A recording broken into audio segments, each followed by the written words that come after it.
This Nietzsche was quite the profound thinker. Or perhaps he skipped right past profound and went straight to crazy instead.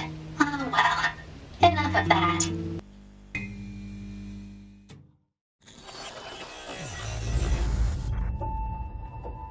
Nier Automata. Automata? Have I been saying it wrong for years? Automata. Fuck it. Nier is an incredible game that in many ways challenges what a game can be, blending gameplay styles and genres while mixing in tons of unique mechanics in a story that tries to question what it means to be anything at all. It also has a main character whose ass has more polygons than either Link model in Ocarina of Time, which might undermine the artistic values of the game a bit. This video is going to be weird. Look, I'm someone who's tried to call Evangelion a 10 out of 10 show despite its issues. So bear with me while I try and break down why I adore this game and consider it one of my all-time favorites. I do have some criticism dotted around the place, and just a heads up before we get into it, I'm going to casually spoil most of the game in this video. Maybe reserving some endgame twists for their own section. I don't normally do it like this, but it just helped video flow a lot. Also, this video won't be as in-depth as I'd like because it would take months to make otherwise. Well, I mean more months than it already has. So with that aside, let's get into it. Also, let me know if you like these longer videos. Honestly, I love feedback. Okay. The very, very start of the game opens with ships coming down through the clouds as you go into this simple shoot 'em up segment. Sometimes top-down and sometimes side-scrolling. Very quickly though, you land at a rusty old warehouse and come face to face with the various little robots that you'll be fighting for most of the game. And after clearing out the first few waves of them, you're treated to your first boss fight. 9 minutes into the game. So, as you can tell, Nier is a fast-moving game, and replaying it for the first time since 2018, I was shocked at how tightly packed all the major plot points were. Constantly and seamlessly, you'll see how the camera transitions from free-floating 3D to fixed 2D angles. I already feel like Charlie from It's Always Sunny, so let's slow this down a bit. Nier Automata is a 2017 action RPG, and it's the sequel to 2010's Nier, a game that I've never played, and one that is only kinda related to this one. I'll get into that later. Automata itself is made by Yoko Taro, a man who publicly requested fan art of the game's main character, and Platinum Games, the guys who made Bayonetta, Vanquish, and Metal Gear Revengeance. Honestly, there's only a handful of developers that I like as much as Platinum, with Nier being the game that solidified my love for them. The success of this game also apparently helped save Platinum too, so I hope to see many more games from them in the future. By the way, Yoko Taro actually helped produce several stage plays for this game before the game was even announced, which I find like a wild concept because you never see games and stage plays really go together, except for a handful of examples. You don't really need to look at the plays or anything though, I haven't done that. I'm going to hop back into the story, but I should note I'm only going to cover the prologue in this kind of depth before starting to really jump around the segments I want to talk about. So, the boss fight happens, 2B meets another android called 9S, and you two split up while 2B moves through the abandoned factory trying to find a Goliath-class enemy. The first time I played this game, I actually died in the prologue, which is one of the game's 26 endings. Now, the vast majority of these are jokes or minor events, with a handful being major. And while unlocking the ending and having it show up on my save profile was cool, having to restart the prologue from the start almost put me off the game entirely back in 2018. The rest of this prologue really does establish a lot of what this game is, but only in little glimpses.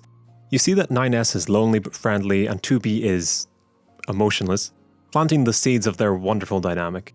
Wandering through the factory as 2B is a really solid introduction to the gameplay, but you also get to move through this really dark and industrial setting while still seeing different sides of it. There's hints and story beats about who you're playing as without any huge explanations, such as, what are these machines, or why are you here, or anything at all in the plot. But eventually you make it to where the Goliath enemy is and have your second boss fight. Boss fights in general are very fun, with each boss tending to only have a few moves you need to learn to avoid and which normally leave openings for attack, so it's nothing insane gameplay wise. But what I love is the spectacle of the boss fights. The size and weight of the machines attacking you does create all sorts of interesting set pieces. Hell, even the smaller boss fights have interesting designs and gimmicks to them. And it's actually design that makes this game what it is. There's a ridiculous level of attention to detail throughout the game world and even in the UI, as well as tons of story beats and little tricks that take advantage of you being an android. Anyway, after nearly both dying, 9S and 2B destroy the giant machine, only for 3 more to appear. Detonating themselves is the natural conclusion. Keep the scene in mind, by the way, I'll come back to it later. After waking up in space, the game is back in 2D, now in black and white. 2B thanks 9S for uploading her memories, only to find out that he wasn't able to back up his own, so he doesn't remember helping her at all. Now is actually a good time to go through the rules of the androids and some other setup stuff. Centuries ago, Earth was invaded by aliens and their legions of robots. Humanity fled to a base on the moon and created Yorha to control their war efforts. There's also a whole bunch of androids down on Earth acting as a loosely organised resistance, but in space you have Yorha, basically a militaristic society of androids that act as special forces in the war against the machines. Within Yorha you have different models, such as 2B, a combat unit, and 9S, a scanner and recon unit. Models aren't unique and there's an unspecified number of each model in existence, with new ones being made all the time. On top of combat and scanner units, you also have operators who act as mission control for the field agents, with both 9S and 2B having their own operators who act as minor characters. From the prologue, we see that death isn't really an issue since androids can have their memories backed up and just respawn. But they definitely don't take dying lightly, and this is in part just to reserve materials for the war effort, but also they're programmed to feel pain and fear death, so yeah, I think that comes into it. Why was I programmed to feel pain? A very creative gameplay mechanic is that androids can actually install chips to boost functionality in a bunch of different ways. You have a set amount of space and can find or buy chips that can do anything from boosting damage to increasing max health to letting you return damage to enemies or get post-damage invincibility frames. There's nothing groundbreaking in the chips, but it is a good way to tweak gameplay and combat to make the game match your preferred gameplay style. You have chips for stuff like your minimap and subtitles as well, so if you want to be really hardcore, you can turn all that stuff off to free up space for more custom chips.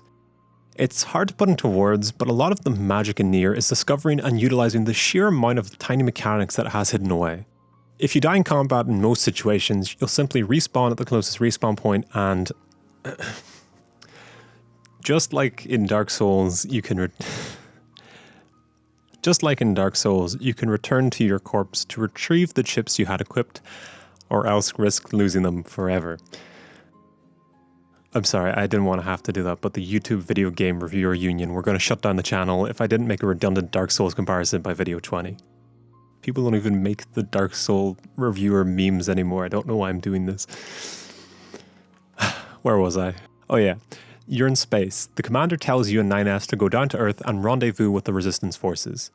This gives us another flight section, and I didn't mention this during the first one because I want to get right into things, but the flight sections are really fun. In general, you're completely overpowered while in the big suits, and you've got some cool missile tricks that come with them. The sections are basically on rails, though depending on which of the two suit modes the game puts you in, you can either aim straight ahead or in a full radius while moving within the screen. After reaching Earth, you land on a rooftop, and here's your first introduction to the open world of Nier. You've probably noticed that everything up until now is very linear, so when the game opens up, it definitely creates a sense that the training wheels are off and you're finally actually in the game. Which, after you go to the resistance camp and finish a few basic quests, you actually are. This game has so much stuff to talk about, I haven't even talked about combat yet. Fuck. So combat, it's good. It's very good. Platinum know how to make fun gameplay, so I shouldn't be surprised at all. Basically, as 2B, you have two swords with one handling light attacks and one handling heavy, each mapped to their own button. Attacks themselves can be chained, so hitting the light attack button 4 times will get you 4 different attacks, and you'll pretty quickly learn roughly what attack animations let you branch into the others, and it's very satisfying to cut through swarms of robots with all sorts of acrobatics. In general, it's a very simple system, which is something I prefer in these kind of games, though this is probably the simplest one that I've grown to like this much. You can get pretty skilled within it though, such as timing dodges against enemies to then do special counters. You also have a ranged weapon called a pod that has its own special charged attack. I should also mention that the pod serves as a minor character within the plot.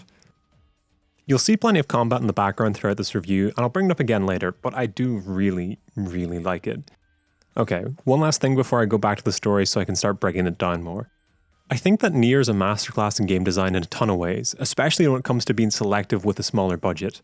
Some of which I've already touched on, and more of that will be coming up soon. But the world design is the one that sticks out to me. The game has what I'd call a pretty small map, especially for a game of its length, and its main strength is how it introduces new areas, connects them back into old ones, and then makes changes to them throughout the game. The areas aren't crammed full of tiny details because admittedly this isn't a game that had the budget to be trying to do that, but I do think the devs chose good moments to place details or give you plot beats. No matter where you're going, you're probably not that far away from it, meaning that the game can give you plot details or character conversations to fill walking time to balance combat, exploration, and story development. The areas also aren't exactly what I expected. Like, when you open with factory, then ruined city, and then desert, you might think that they're all very generic. But as the game went on, it did give me some areas that I didn't expect. I'll get into them now actually, as the plot will touch on all of them. So the plot in this game moves fast. Stuff that I would consider spoilers and huge plot events start happening in the first 2 hours, which I actually really like. Personally anyway, I find that too often RPGs that are 40 hours long give a huge opening section, then let the story die for a few hours before picking up plot threads again. Whereas Nier is almost always pushing to the next big event. On top of this, I almost never knew where the hell the story was going. It uses its sci-fi futuristic setting to its advantage by almost always introducing things that I didn't know were possible, while never making them seem outside the realms of possibility for the game world. Okay, time for the first round of spoilers. Time on screen to skip if you want to, though the rest of this video is mostly spoilers, so I'm sorry if you want to play this game. I was trying to do a somewhat in-depth breakdown in this plot so I could then analyze it, but as I was writing this out, I could just imagine someone trying to figure out what the fuck I was talking about. So this is an incredibly simplified version of the plot, leaving out plenty of stuff, because shockingly, a 25-hour RPG plot struggles to be reduced to like 15 minutes. So where I left the story off, the gang land down on Earth to investigate what the robots are up to and discover...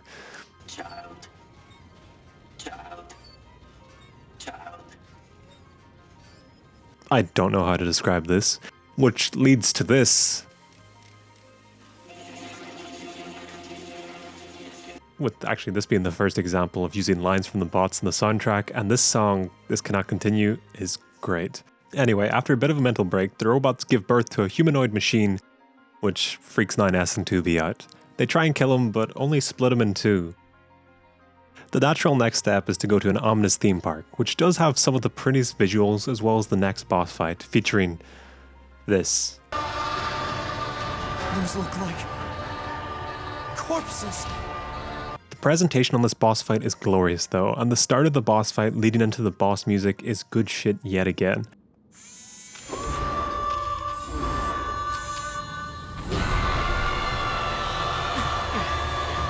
And I know we're like 10 minutes into the video and I've yet to criticize anything, but I'll get there, don't worry.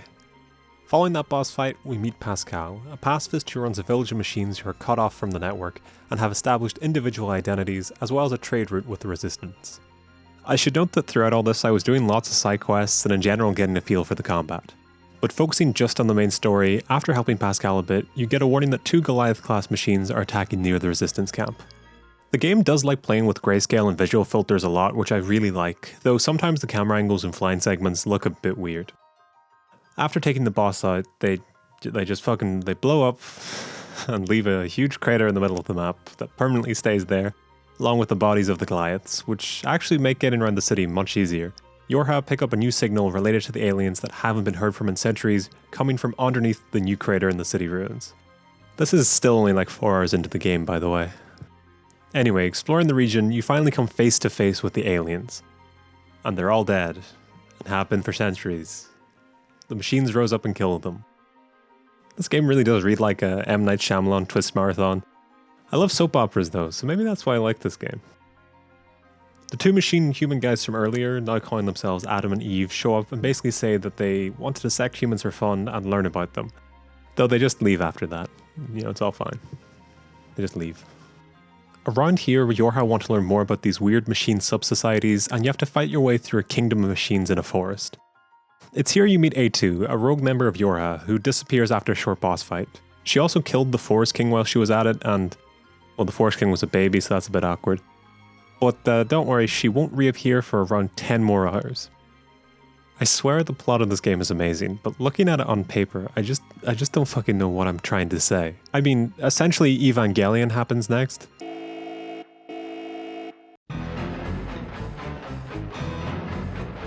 Maybe that's why I like this game so much. Hold on, let me just...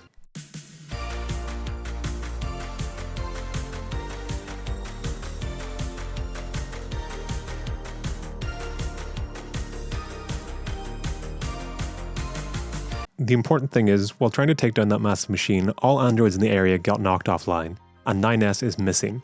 After doing a bunch of missions alone, and honestly the game does feel lonely without 9S, you discover he is underground near the alien mothership. And here we have a boss fight against Adam in this really visually striking room he created. Adam cut himself off from all his regenerating abilities to feel something and also kidnap 9S to get at 2B. 2B does straight up kill him though. I'm gonna note here that all the voice actors in this game do a great job, but their style of voice acting is definitely kind of anime-esque, so there's lots of sounds like this. Death.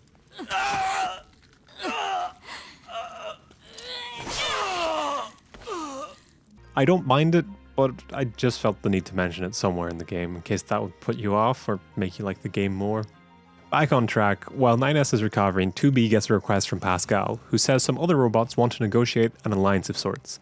So you go to visit them and find out, well, the Jonestown massacre happens.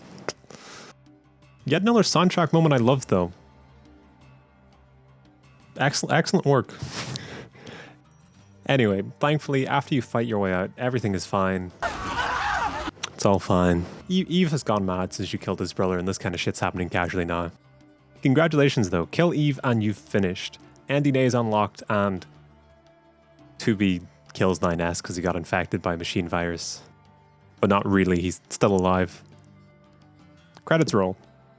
Oh god. This was honestly the best I could do to describe this plot without making this video around 20 minutes longer. I do adore the plot though. The way this game is so simple in theory, but when you're playing it and some of these events happen, it just blew me away. And I'll talk about it more soon, but this is one of those games that you could do a 2-hour review about all the story beats and analysing them, but that's not happening today. I mean, if you really want to see the 2-hour video, let me know and I genuinely will make it.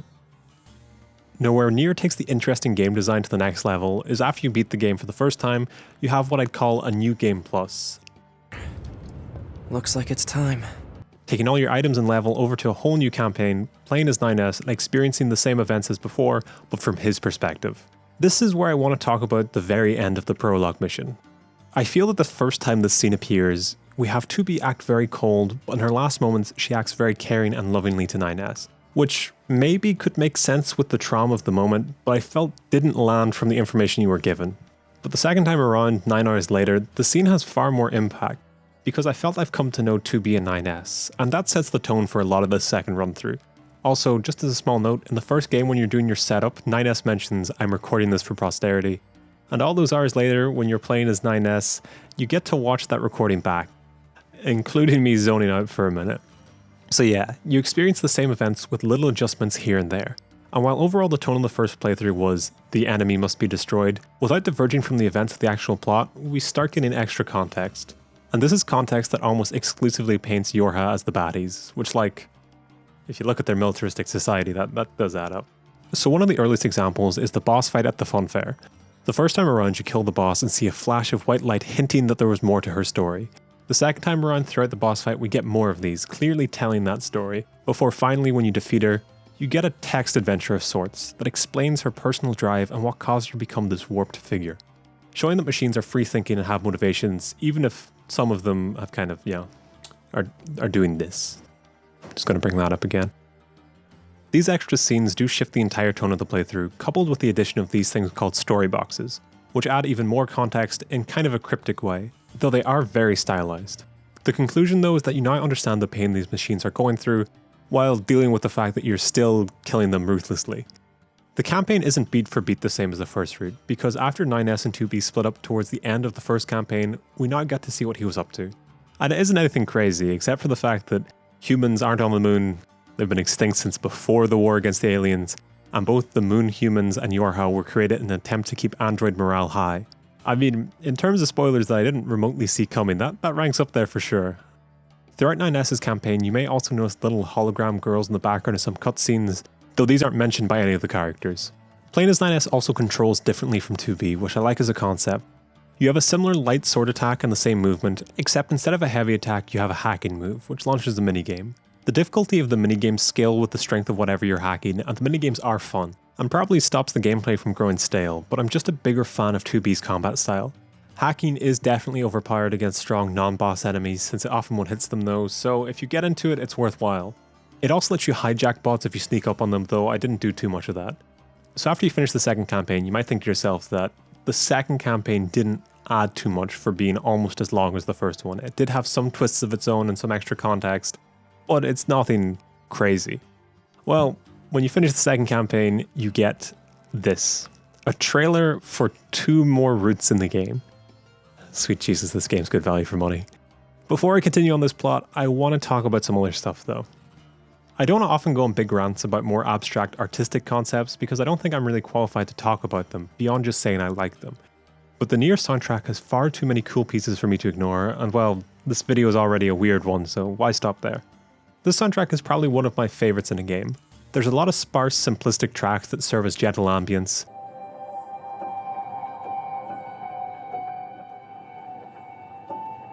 Though the game really knows when to move forward to tracks with a bit more presence.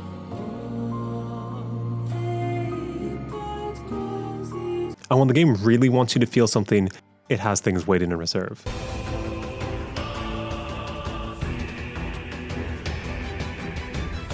Lots of games in recent years have moved to having dynamic soundtracks that swap between multiple versions of songs depending on what's going on, and Nier makes excellent use of that here. Not only do tracks have different versions depending on combat situations, but moving into menus, hacking minigames, and sometimes different areas will transition the game into different versions of songs. There's a lot of examples here, and too many to list even my favourites, but the standout for me stems from a side quest. A Resistance member asks you to track down a friend of his. She always used to come by the camp, but he hasn't seen her in a while, and she used to have this little music box toy that played a melody that stuck in his head. You eventually find her dead with the music box on her. Taking it back to him, he's of course sad, but thanks you for your efforts. Opening up a gate to a small side area of the camp that has a few more side quests for you. And as you step over that threshold, the camp music transitions, and forevermore when you walk past that threshold, the music transitions to the music box version of the camp song. It's a beautiful use of contrast knowing that this sweet melody meant the NPC lost a dear friend, and I know that to appreciate this kind of thing, you have to meet the game halfway. And if you didn't feel the game did enough to make you care, then this isn't some incredible moment of game design. But for me, it was an excellent use of soundtrack, ensuring it wasn't just music, but actually having it reflect what the player is meant to be experiencing. From everything I've said so far, it's clear that nothing in this game happened by mistake. Everything was knowingly done, usually in incredible ways, which is why I think it's time for me to talk about my only huge criticism of the game. Clearly I like this game. I've praised it for a while now, complimenting the writing, the mechanics, the music, and the art direction in general. Which is why I felt the need to point out that everything here was carefully planned. And that means that somewhere along the game design process, several people made the decision to make 2B look and dress a certain way. Now feel free to tear me apart in the comments for any of this, because I've had a hard time expressing this in the script, and I am open for more views and conversations on this. But basically, it's undeniable that 2B is designed in an anime waifu hypersexualized way. This is a topic that comes up in all forms of media and all sorts of genres, but 2B goes through so much emotional struggle throughout the game while being presented visually to the player in this anime Lolita-esque uniform. I do think that 2B's character design is very interesting, but you could maintain basically all of the interesting design elements while removing this intense sexualization of her. And I'm sure there's plenty of arguments for keeping her as is, such as, oh, but it's part of the game that 9S wants to bang her, or I'm a horny gamer who wants to bang her. Or probably the most believable, if humans ever do design androids, we're probably going to do this kind of weird stuff. Even Yoko Taro has requested fan art of her though, so this was never a mistake or accident of design. And when you look at other characters like Anemone, the pronunciations in this game, I'm really bad with words. And when you look at other characters like Anemone, there was work put into interesting designs that aren't hypersexualized. This is definitely something I'm raising to see what people think and maybe to open some people up to the idea, and not something that I'm pretending to have all the answers to. But I've struggled to come to terms with 2B's character design because on one hand, it does represent real life design trends and is no doubt something a designer spent hours working on. But on the other hand, I feel as if the design hinders 2B's character. All the Yorha designs are very striking, from the little details on the lace on all the characters' clothes to the variations between models. And while I know nothing at all about high fashion, there's an amazing article by Kimberly Ballard, well, I hope I pronounced that right, about the real life comparisons in fashion around the time the game came out and talking about the same issue. Personally though, in a game that's trying to be deep and philosophical like Nier is, to sexualize 2B in the way it does is strange, and since it doesn't really engage in it in any meaningful way, I think that it's a huge issue. Ultimately, I feel 2B is designed to look hot to the player instead of justifying any other side of the character design. which is especially likely since the game finds a way to explain her skirt blowing up if you use the self-destruct move in a third-person game where you just happen to get a chance to stare at her ass. Ultimately, I don't know what the creators intended, and if you're about to say, oh Titus, the game never sexualizes her in any way that undermines her emotional struggles, it's you as a player who did that, a woman can wear whatever she wants. 2B isn't a person though, she's a representation of what a team of designers and developers wanted her to be. This shit isn't unique to games and it's present in all sorts of media, so I'm not tearing Nier apart for it, but it's my main criticism of the game and I felt this video wouldn't be sincere if I didn't address it. You watching this may not care, but I do, so forgive the rant. Also, while we're here, there is a DLC that adds alternate clothing for the 3 main characters, so I should talk about that. A2 gets this pretty cool new outfit, 9S gets an okay change, nothing drastic compared to his base game, but I do like the look. And 2B gets an outfit that's a reference to a character in the OG Nier game. It's called Revealing Outfit. Let's go back to the plot where I actually have no complaints about the final third. So this new game plus picks up straight after the ends of routes A and B, with 2B in space preparing for a drop down to Earth for a major assault to follow up on the destruction of Adam and Eve. When she's down on the ground though, the androids in the area get hacked and turn creepy. Her and 9S detonate again and go to war in the bunker, only for the bunker to get attacked by the same virus and, well, blow up. I'm pretty sure after this point in the game, you can no longer respawn, so dying actually means game over. And it's around here, 16 or so hours into the game, that we get this title screen. And it blew my mind the first time that I played the game that 16 hours in would be when they give you this huge hyped scene and a title card. 2B and 9S fly back down to Earth and get split up, only for 2B to realize she's infected with a virus, and she tries to go somewhere where she won't infect any other androids. A2 mercy kills her, and 9S misunderstands and thinks it's an ordinary kills her situation, and kinda goes insane. And it's at just this moment that a giant spire appears out of the ground that towers over everything in the game. Like it fills in the skybox in all the different regions now. These last 2 campaigns happen in tandem, and you get to decide whether to play 9S's or A2 parts first, with an option to switch at a few points. You'll still ultimately play all the same parts, but this was handy to decide whose playstyle I wanted at this point in the game. This last 5 or so hours pushes the game's plot past insanity. You're given a while to get used to A2's fighting style and will probably notice some giant floating things around the place. 9S's campaign has you go inside them, discovering that they're resource harvesting points, maybe related to the machines, but definitely related to the tower. The tower actually talks to the player like a public service announcement, which can be a bit spooky.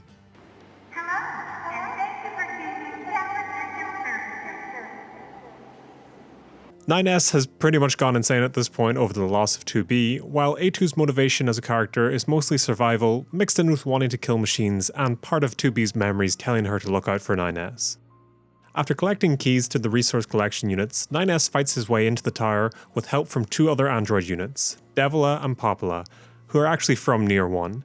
They have been in the background since the first few hours of the game, but never did much of note for me to mention them until now. You can read a rather touching segment about the 2 which kind of bridges some of the elements between Nier and Automata. And there's actually a fair few references dotted around the game to Nier, though again, I've never played it, so I couldn't tell that my first time around. Though if you want me to play and review Replicant, subscribing and liking and all that helps, wink wink, nudge nudge.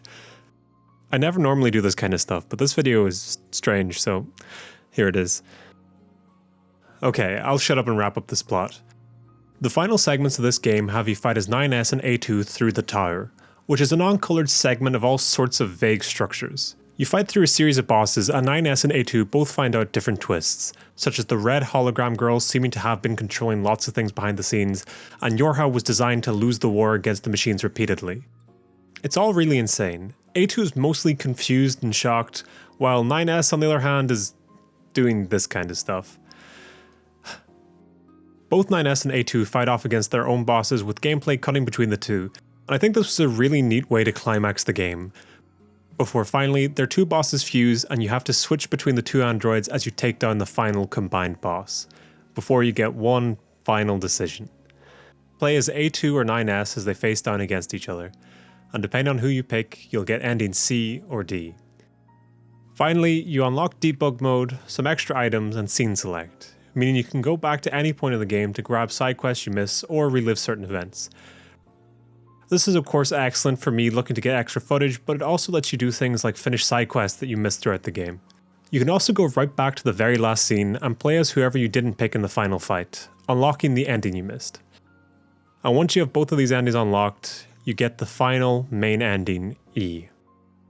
Now I went back and forth a lot in the script trying to decide would I talk about this and spoil the absolute end of the game.